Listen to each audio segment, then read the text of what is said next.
መጽሐፍ ቅዱስን እያነበብክ ዕብራውያን በእርግጥ እነማን ናቸው ብለህ ጠይቀህ ታውቃለህ? ወይም ደግሞ አይሁድና እስራኤላውያን ልዩነታቸው ምንድነው? እነዚህ ሶስት ቃላት በቅዱሳት መጽሐፍት ውስጥ በየቦታው ይገኛሉ። አንዳንዴ እርስ በርሳቸው የሚተካኩና አንድ አይነት ትርጉም ያላቸው ይመስሉናል። ሌላ ጊዜ ደግሞ እጅግ የተለየና ጥልቅ የሆነ የራሳቸው ታሪካዊ ምስጢር ይዘው ሲቀርቡ እናያለን። እውነታው ግን ይህ ነው። ዛሬ ላይ ብዙዎቻችን እነዚህ ጥንታዊ ማንነቶች እንዴት እንደሚለያዩ፣ የት ላይ እንደሚገናኙና ከሁሉ በላይ ደግሞ እኛን የዘመኑን ክርስቲያኖች እንዴት እንደሚወክሉን በውል አንረዳውም። በዚህ ቪዲዮ ይህንን የዘመናት ምስጢር አብረን እንፈታለን። ቅዱሳት መጻሕፍትን ራሳቸውን እንዲያብራሩ እናደርጋለን። ዕብራዊ፣ እስራኤላዊ እና አይሁዳዊ በእነዚህ ሶስት ታላላቅ ማንነቶች መካከል ያሉትን ድንቅ ልዩነቶችና ጥልቅ ትስስሮችን እንገልጣለን።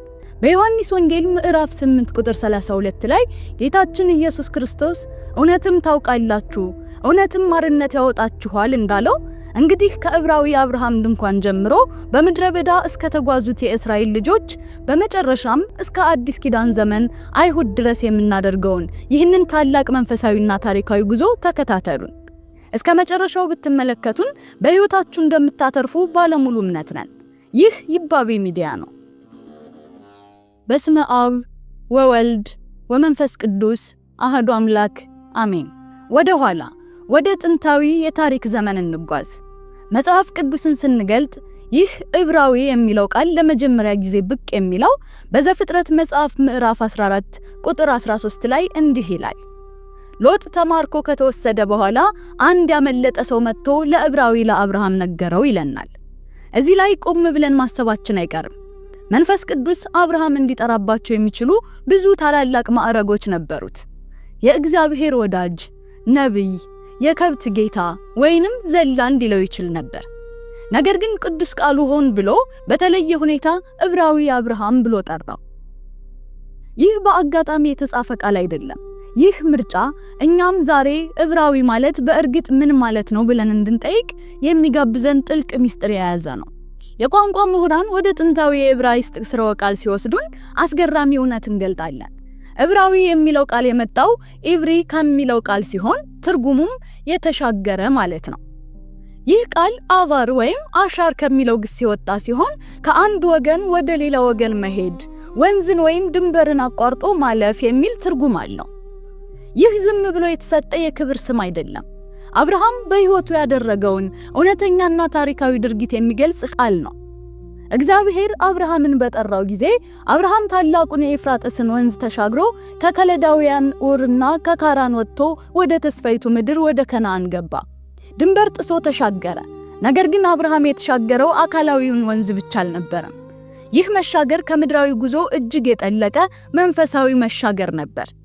አብርሃም ያደገው በጣዖት አምልኮ በተሞላች ከተማ ውስጥ ነበር። አባቶቹ ሌሎች አማልክትን ያመልኩ ነበር።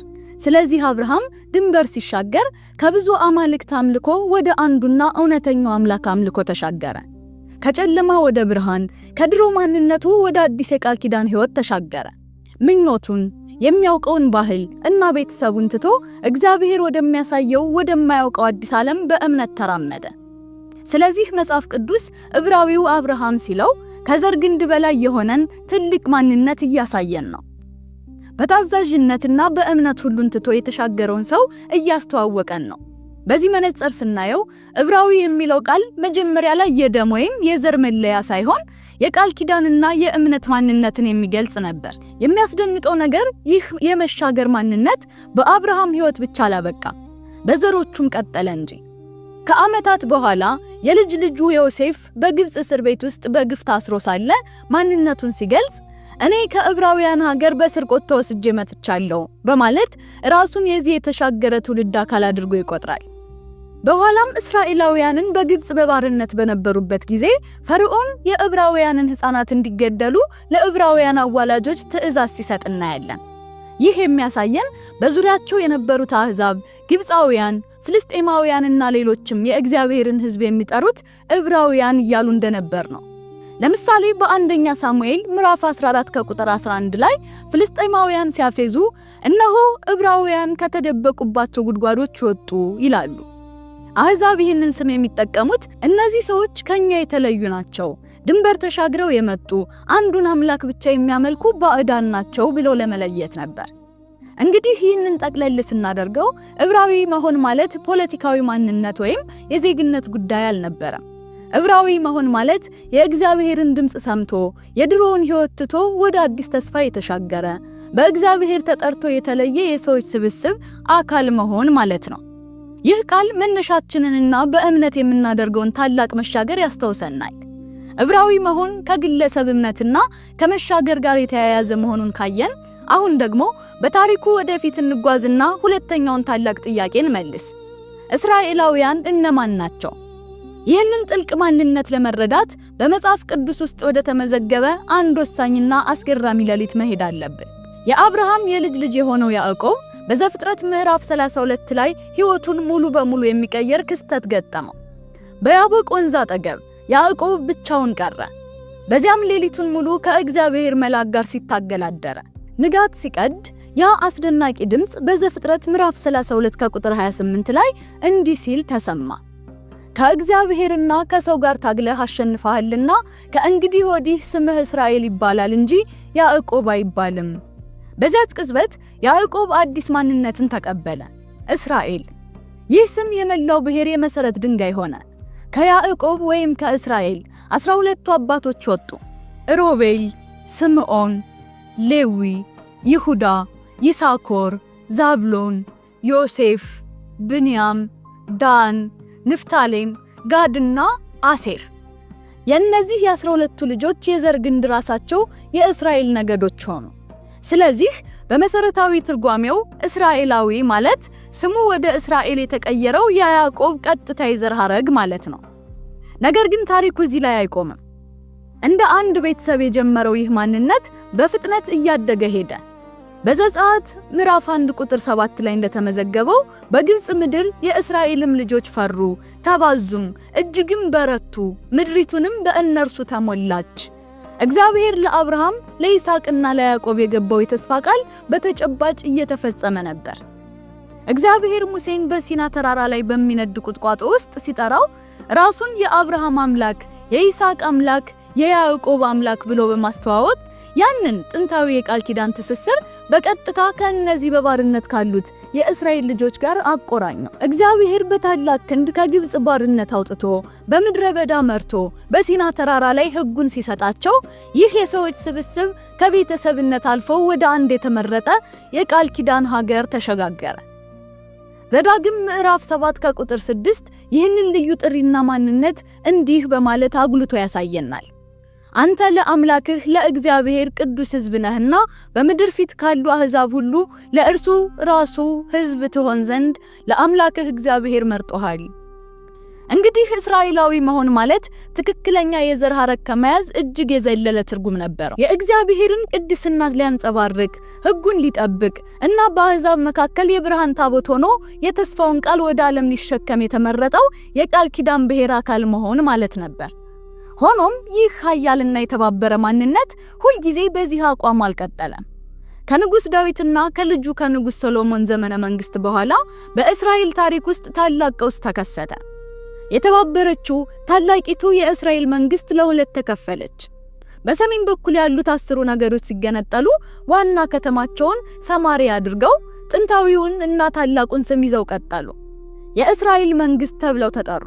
በደቡብ በኩል ደግሞ ይሁዳና ብንያም እንዲሁም በቤተ መቅደስ የሚያገለግሉ ሌዋውያን ኢየሩሳሌምን ማዕከል አድርገው የይሁዳ መንግስት ተብለው ተቋቋሙ። ሰሜናዊው የእስራኤል መንግስት ምንም እንኳን እንደ ኤልያስ፣ ሆሴዕና አሞጽ ያሉ ታላላቅ ነቢያት በተደጋጋሚ ቢያስጠነቅቋቸው እግዚአብሔርን ትተው በፍጥነት ወደ ጣዖት አምልኮ ዘጋቱ። የዚህም መዘዝ እጅግ የከፋ ነበር። በሁለተኛ ነገሥት ምዕራፍ 17 ከቁጥር 6 ላይ እንደተመዘገበው ኃያሉ የአሦር መንግስት በ722 ቅድመ ልደተ ክርስቶስ ሰሜናዊውን የእስራኤል መንግስት ወሮ አሸነፈ። ሕዝቡንም ማርኮ ወደ ተለያዩ ሀገራት በተናቸው። እነዚህ 10 የእስራኤል ነገዶች እንደ አንድ ብሔር ተመልሰው ሊቋቋሙ አልቻሉም። በታሪክም የጠፉት 10 ነገዶች በመባል ይታወቃሉ። ከዚህ አስከፊ የታሪክ አጋጣሚ በኋላ እስራኤላዊ የሚለው ስያሜ የፖለቲካዊና ብሔራዊ መለያነቱ እየደበዘዘ መጣ። ከእግዚአብሔር የቃል ኪዳን ሕዝብ መካከል ቀጥ ብሎ የቆመውና ለታሪኩ ቀጣይ ምዕራፍ ማዕከል የሆነው ያ በደቡብ የቀረው የይሁዳ መንግስት ብቻ ሆነ። እናም ከዚህ ከተረፈው የይሁዳ መንግስት ውስጥ ነው መላውን ዓለም የቀየረው ሶስተኛው ታላቅ ማንነት ብቅ የሚለው። ስለ እስራኤል ይህንን ያክል ካወራን አይሁድስ እነማን ናቸው? ይህ ማንነት ድንገት ከየትም የመጣ አይደለም። በቀጥታ አሁን ካየነው የታሪክ መስመር የተቀዳ ነው። አይሁዳዊ ወይም በዕብራይስጡ ይሁዲ የሚለው ቃል የመጣው ከያዕቆብ 12 ልጆች አንዱ ከሆነው ከይሁዳ ስም ነው። ገና ከመነሻው ይሁዳ ከወንድሞቹ መካከል ተራ ነገድ አልነበረም። ለልዩ አመራርና ለታላቅ ዓላማ የተለየ ነበር። አባቱ ያዕቆብ ሊሞት ሲል በዘፍጥረት ምዕራፍ 49 ቁጥር 10 ላይ በይሁዳ ላይ እንዲህ ሲል ትንቢት ተናገረ። የሰው ሁሉ መታዘዝ ወደ እርሱ እስኪሆን ድረስ በትረ መንግስት ከይሁዳ አይጠፋም፣ የገዥም ዘንግ ከእግሮቹ መካከል አይርቅም። ይህ ኃያል የትንቢት ቃል ወደ ንግስና፣ ወደ ስልጣንና በመጨረሻም የዓለም ሁሉ መድኃኒት ወደ ሆነው ወደ መሲሁ መምጣት የሚያመለክት ነበር። ንጉሥ ዳዊት የወጣው ከዚህ ከይሁዳ ነገድ ነው። ሰለሞንም እንዲሁ። በ722 ቅድመ ልደተ ክርስቶስ ሰሜናዊ የእስራኤል መንግስት በአሦራውያን ሲደመሰስ ከእግዚአብሔር የቃል ኪዳን ሀገር ውስጥ ሳይጠፋ ቀጥ ብሎ የቆመው የደቡቡ መንግስት ማለትም የይሁዳ መንግስት ብቻ ነበር። ይህ መንግስት የይሁዳን ነገድ፣ የብንያምን ነገድና በቤተ መቅደሱ የሚያገለግሉትን ሌዋውያን አቅፎ ይዞ ነበር።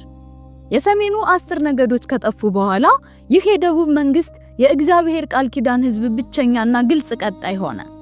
ከዚህ ጊዜ ጀምሮ ነው እንግዲህ የዚህ መንግስት ህዝቦች በአንድ ላይ አይሁድ ተብለው መጠራት የጀመሩት። ነገር ግን የይሁዳ መንግስትም ቢሆን ከፈተና አላመለጠም። በኃጢአታቸው ምክንያት እግዚአብሔር ፈቀደና በ586 ቅድመ ልደተ ክርስቶስ የባቢሎን ሰራዊት ኢየሩሳሌምን ከበባት። ቤተ መቅደሱ ፈረሰ። ህዝቡም በሰንሰለት ታስሮ ወደ ባቢሎን ተማረከ። በዚያች የጨለማ ዘመን ታላቅ የታሪክ ሽግግር ተከሰተ። ህዝቡ መሬታቸውን አጡ፣ ቤተ መቅደሳቸውን አጡ፣ ፖለቲካዊ ነፃነታቸውን አጡ። በሰው ዓይን ሲታይ ማንነታቸው ፈጽሞ ሊጠፋ የተቃረበ ይመስል ነበር። ነገር ግን በስደትና በምርኮ ሳሉ አንድ አስገራሚ ነገር ሆነ። አይሁዳዊ ማንነታቸውን አጥብቀው ያዙ። አሁን ማንነታቸው በመሬት በድንበር ወይም በፖለቲካ የሚገለጽ አልነበረም። ይልቁንም አይሁዳዊ መሆን ማለት ህጉን መጠበቅ፣ በቃል ኪዳኑ መጽናትና የትም ቢሆን እውነተኛውን አምላክ ማምለክ ሆነ። ከቦታ ወደ ጥልቅ የእምነት ሥርዓት ተቀየረ። ይህ አይሁዳዊ የሚለው ስያሜ በባቢሎንና በፋርስ ዘመን እንዴት ጠንክሮ እንደወጣ ቅዱሳት መጻሕፍት ይመሰክራሉ። ለምሳሌ በዕዝራ ምዕራፍ 4 ቁጥር 12 ላይ ጠላቶቻቸው ለፋርሱ ንጉሥ አቤቱታ ሲጽፉ ከአንተ ዘንድ የወጡት አይሁድ ወደኛ ወደ ኢየሩሳሌም እንደመጡ ለንጉሱ የታወቀ ይሁን ይላሉ። እዚህ ጋር እስራኤላውያን ሳይሆን አይሁድ እንዳሏቸው ልብ በሉ። ከዚህም ይበልጥ የሚያስደንቀው በፋርስ ግዛት ውስጥ በነበረችው በሱሳ ከተማ የተፈጸመው የአስቴር ታሪክ ነው። በአስቴር ምዕራፍ 2 ቁጥር 5 ላይ መጽሐፍ ቅዱስ መርዶክዮስን ሲያስተዋውቀው አይሁዳዊው መርዶክዮስ ይለዋል። ነገር ግን ትውልዱን ሲነግረን ከብንያም ነገድ እንደሆነ ይገልጻል። መርዶክዮስ ከብንያም ነገድ ሆኖ ሳለ ለምን አይሁዳዊ ተባለ? ምክንያቱም በዚያ ዘመን አይሁዳዊ የሚለው ቃል የይሁዳ ነገድ ለሆኑት ብቻ ሳይሆን ከደቡቡ መንግስት ለተረፉት ቃል ኪዳኑን ጠብቀው በስደት ለቆዩት የእግዚአብሔር ቤተሰቦች ሁሉ የጋራ መጠሪያ ሆኖ ነበርና ነው። በማጠቃለል አይሁዳዊ ማለት እግዚአብሔር የገነባው የተስፋ ቃል እንዳይቋረጥ መሲሁ በትንቢቱ መሰረት ከይሁዳ ነገድ እስኪመጣ ድረስ በስደት በመከራና በብተና ውስጥ የተጠበቀው ቅሬታ ማለት ነው። እስካሁን ያየናቸው ሶስቱ ማንነቶች ዕብራዊ፣ እስራኤላዊና አይሁዳዊ እርስ በርስ የሚጋጩ ሳይሆኑ እንደ አንድ ውብ የታሪክ ሸማ የተጠለፉ የረጅም ጉዞ ምዕራፎች ናቸው። ሐዋርያው ጳውሎስ ይህንን ጥልቅ ምስጢር ጠንቅቆ ያውቅ ነበር። በፊልጵስዩስ ምዕራፍ 3 ቁጥር 5 ላይ ከእስራኤል ትውልድ፣ ከብንያም ነገድ፣ ከዕብራውያን ዕብራዊ በማለት ሶስቱንም በአንድ ላይ ሲገልጽ እናየዋለን። ጳውሎስ በአይሁድ ባህልና ሃይማኖታዊ ሥርዓት ያደገ አይሁዳዊ፣ በዘሩ ከያዕቆብ ዝርያ የመጣ እስራኤላዊ፣ በቃል ኪዳን መነሻው ደግሞ አብርሃም ከጀመረው ቤተሰብ የሆነ ዕብራዊ ነበር። በጳውሎስ ሕይወት ውስጥ እነዚህ ስሞች ቀጣይነት ያለውን የእግዚአብሔርን የማዳን ታሪክ የሚናገሩ የተደራረቡ ማንነቶች ናቸው። ነገር ግን እነዚህ ታላላቅ ታሪካዊ ማንነቶች የራሳቸው የመጨረሻ ግብ አልነበሩም። እንደ ወንዞች ወደ አንድ ታላቅ ውቅያኖስ እንደሚፈሱ ሁሉም ወደ አንድ ማዕከላዊ የታሪክ ነጥብ የሚያመላክቱ ነበሩ። ያም ማዕከላዊ ነጥብ የዓለም መድኃኒት የሆነው ጌታችን ኢየሱስ ክርስቶስ ነው። በእርሱ ሕይወት፣ መከራ፣ ሞትና ትንሣኤ እነዚህ ሦስቱም ማንነቶች ፍጹም የሆነ ትርጉማቸውን አግኝተው ተቋጩ። እንደ ዕብራዊ ኢየሱስ ክርስቶስ ታላቁን መሻገር ፈጸመ። አብርሃም ምድራዊውን የኤፍራጥስን ወንዝ በእምነት ሲሻገር፣ ክርስቶስ ግን ሰማያትን ቀዶ ከሰማያዊ ክብር ወደ ምድራዊ ትሕትና ተሻገረ። ከሁሉ በላይ ደግሞ በመስቀል ላይ ባደረገው የማዳን ሥራ የሞትንና የሲኦልን ጥልቁን ገደል ተሻግሮ እኛን በሞት ጥላ ውስጥ የነበርነውን ወደ ዘላለም ሕይወት አሻገረን። አብርሃም የእምነት አባት ሆኖ የመጀመሪያውን መሻገር ሲጀምር፣ ኢየሱስ ደግሞ የመሻገራችን ሁሉ ፍጻሜና ወደ እግዚአብሔር መንግሥት መግቢያችን ሆነ። እንደ እስራኤላዊ ኢየሱስ ፍጹም ታዛዥ ልጅ ሆኖ ተገኘ። በጥንት ዘመን ብሔረ እስራኤል በምድረ በዳ ሲፈተን ወድቆ እግዚአብሔርን እንዳሳዘነ እናነባለን። ኢየሱስ ግን በምድረ በዳ ተፈትኖ ዲያብሎስን በድል አሸነፈ። ብሔሩ በሙሉ ሊጠብቀውና ሊፈጽመው ያልቻለውን የእግዚአብሔርን ሕግ እርሱ ያለ ምንም እንከን ፈጸመው። እርሱ እውነተኛ የወይን ግንድ እና የሐዲስ ኪዳን እውነተኛ እስራኤል ነው። አባቶች በሲና ተራራ የተቀበሉትን ቃል ኪዳን እርሱ በቀራንዮ ተራራ ላይ በገዛ ደሙ አጸናው። እንደ አይሁዳዊ ደግሞ ኢየሱስ በነቢያት የተነገረለት የዳዊት ዙፋን ሕጋዊ ወራሽ ነው። ከይሁዳ ነገድ የሆነው አንበሳ እርሱ ነው። የሮማው ገዢ ጲላጦስ በኢየሱስ ራስጌ በመስቀሉ ላይ የናዝሬቱ ኢየሱስ የአይሁድ ንጉሥ ብሎ ሲጽፍ የሮማውያን መዘባበቻ የጻፈ ቢመስለውም የዓለምን ታላቅ እውነት እያወጀ ነበር። አዎን፣ ኢየሱስ ያ በመከራና በስደት ውስጥ እግዚአብሔር ከጠበቀው የይሁዳ ቅሬታ ውስጥ የመጣው መንግስቱ የማያልፍበት ዘላለማዊ ንጉሥ ነው። አያችሁ አይደል? ታሪኩ የሚጀምረው በእምነት በተሻገረ አንድ ዕብራዊ ሰው ነው። ከዚያም የእግዚአብሔርን ቅድስና ሊያንጸባርቅ በተጠራ አንድ እስራኤላዊ ብሔር ይቀጥላል። በመቀጠልም መሲሁ እስኪመጣ ድረስ በመከራ ውስጥ በተጠበቀ አንድ አይሁዳዊ ቅሬታ ያልፋል። በመጨረሻም ይህ ሁሉ ታሪክ፣ ይህ ሁሉ ቃል ኪዳንና ትንቢት በአንዱ በጌታችን ኢየሱስ ክርስቶስ ላይ ተጠቅልሎ ፍጻሜውን ያገኛል። ታዲያ ይህ ሁሉ ጥንታዊ ታሪክ ዛሬ ለኛ በዚህ ዘመን ለምንኖር ክርስቲያኖች ምን ትርጉም አለው? ሚስጥሩ እዚህ ላይ ነው። ቅዱሳት መጻሕፍት በግልጽ እንደሚያስተምሩን የእግዚአብሔር ቤተሰብ መሆን መቼም ቢሆን በሥጋ የዘር ሐረግ፣ በደም ወይም በብሔር ላይ ብቻ የተመሰረተ ሆኖ አያውቅም። ሐዋርያው ጳውሎስ በሮሜ ምዕራፍ 2 ከቁጥር 28 እስከ 29 ላይ ይህንን ታላቅ እውነት ሲያብራራ በግልጽ አይሁዳዊ የሆነ አይሁዳዊ አይደለምና ዳሩ ግን በስውር አይሁዳዊ የሆነ አይሁዳዊ ነው ይለናል። እውነተኛ የእግዚአብሔር ቤተሰብነት የልብ ጉዳይ እንጂ የውጭ ሥርዓት አይደለም። የእግዚአብሔር ቤተሰብ ለመሆን የግድ ከአብርሃም የሥጋ ዘር መወለድ አያስፈልገንም። ይልቁንም አብርሃም እንዳደረገው ድንበርን በእምነት መሻገር በክርስቶስ ኢየሱስ በኩል ወደዚህ ታላቅ የቃል ኪዳን ቤተሰብ እንገባለን። መጽሐፍ ቅዱስ በገላትያ ምዕራፍ 3 ከቁጥር 29 ላይ እናንተም የክርስቶስ ከሆናችሁ እንግዲያውስ የአብርሃም ዘር እንደ ተስፋውም ቃል ወራሾች ናችሁ በማለት ይህንን አብስሮናል። በክርስቶስ በማመናችን ምክንያት ያ ለዕብራውያን የተሰጠው በእምነት የመጽደቅ ጸጋ፣ ያ ለእስራኤላውያን የተገነባው የእግዚአብሔር ቅዱስ ሕዝብ የመሆን ክብር እና በይሁዳ በኩል የመጣው የመሲሁ ለዘላለም ንግስና ይህ ሁሉ ለኛ ሆኗል። እኛም በእምነት ከሞት ወደ ሕይወት የተሻገርን በክርስቶስ ደም የተመረጥን እናም ለመንግስቱ የማያልፍብን የንጉሱ ቤተሰቦች ነን። የተወደዳችሁ የይባቤ ሚዲያ ቤተሰቦች ዛሬ ይህንን ጥልቅ ታሪካዊና መንፈሳዊ እውነት ከመጽሐፍ ቅዱስ ገልጠን ስንካፈል እምነታችን በምን ያህል ጽኑ መሰረት ላይ እንደቆመ እንድናስታውስ ነው። ይህ ትምህርት እምነትህን ካጠነከረው፣ አእምሮህን ካበራውና ልብህን ካጸናው እባክህ ይህንን ቪዲዮ ለሌሎችም በማጋራት የዚህ መንፈሳዊ ብርሃን ተካፋይ እንድታደርጓቸው በትህትና እንጠይቃለን። እስከዛሬ የዚህ ቻናል ቤተሰብ ካልሆናችሁ አሁኑኑ ሰብስክራይብ በማድረግ ይቀላቀሉን።